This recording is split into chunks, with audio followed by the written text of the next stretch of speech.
Stavebná fakulta STU je jednou z najväčších alebo najväčšou fakultou na Slovensku vôbec. To znamená, počet študentov presahuje 3000 a podmienky v starej knižnici boli absolútne nevyhovujúce.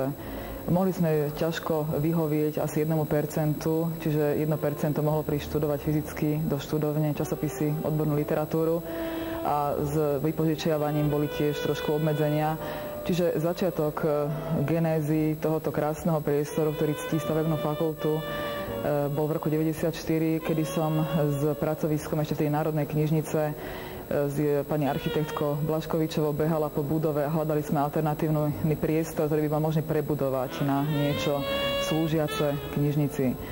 Knižnica ako taká, a zvlášť akademická, by mala byť srdcom školy, kde sa každý rád vracia, kde využíva každú chvíľku v kultúrnom prostredí. A učebňa, bývalá modelovňa B214, kde sa práve nachádzame, poskytovala túto možnosť prestavby. Na prvý pohľad vyzerala úplne inak. Tým, že boli znížené stropy a používala sa kedysi pred 20 rokmi možno ako modelovňa, nebolo to priame denné svetlo, tak nikto vlastne, kto si pamätá, predtým neverí, čo sa z tohoto priestoru dalo urobiť. Dvojúrovňové riešenie galériou vzniklo v roku 1998 vďaka inžinierovi architektovi Šimkovičovi a veľmi som sa tešila, že na slávnostnom otvorení 22.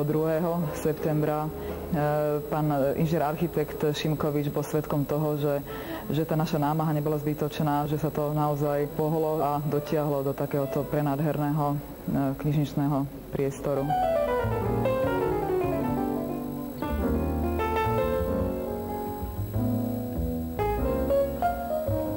Projekt samotný, o ktorom som spomenula, že existoval od roku 1998, by nebol dostatočne úspešný, preto by sa ho mohli realizovať. Na to som musela stretnúť to správne vedenie, správneho dekana, ktorý sa nebal riskovať a ísť do takéto obrovskej stavby, ktorá dosiahla čiastku viac ako 11 miliónov v tej stavebnej časti a to vnútorné vybavenie samozrejme nepočítajúc. Takáto stavba v súčasnej situácii v školstve sa mohla realizovať vďaka alternatívnym zdrojom financovania.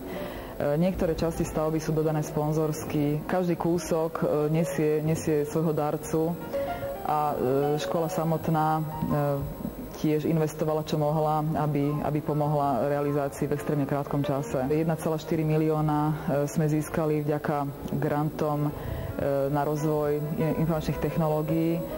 Získali sme databázové centrum, ktoré môžeme ponúknuť našim užívateľom.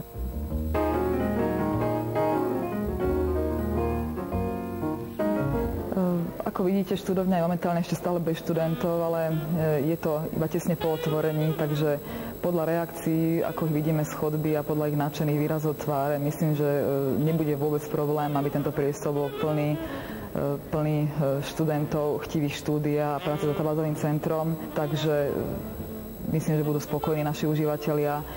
Kompletná produkcia odborných slovenských a českých stavebnických časopisov tiež hovorí sama za seba. Priestor, ktorý som takto predstavila, bude samozrejme pre študentov zaujímavé najmä tým, čo ponúkame.